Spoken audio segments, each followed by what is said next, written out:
একদিন সন্ধ্যায় মেসি আর রোনাল্ডো ঢুকলো একটা ছোট্ট রেস্টুরেন্টে। মেসি পেট চেপে বলল, ভাইরে রোনাল্ডো, পেটে আগুন জ্বলে, চল আজ খাই বিরিয়ানি, দমে দোলে। রোনাল্ডো হাসতে হাসতে বলল, মেসি তুই ছোট, কিন্তু খিদে তোর বড়। আমি 2 প্লেট খাবো, তারপর মাঠে দেব ঝড়। ওয়েটার গরম গরম বিরিয়ানি এনে দিল। মেসি নিল 1 প্লেট, রোনাল্ডো নিল 2 প্লেট। মেসি রেগে গিয়ে বলল, এত প্লেট কেন? তুই কি খাদক? খেয়ে যদি ফাটিস, দোষ দেব না তবে ডাক।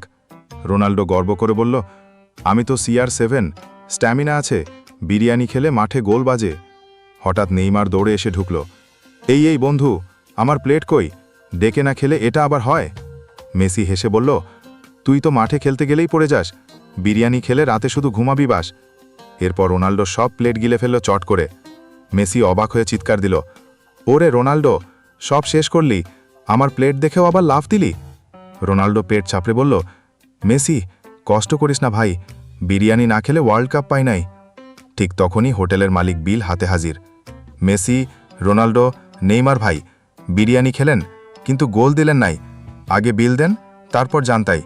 3 জন একে অপরের দিকে তাকিয়ে চুপচাপ দাঁড়িয়ে থাকল। আর মেসি আস্তে করে বলল, ভাই, পরের বার শুধু পিৎজাই খাবো।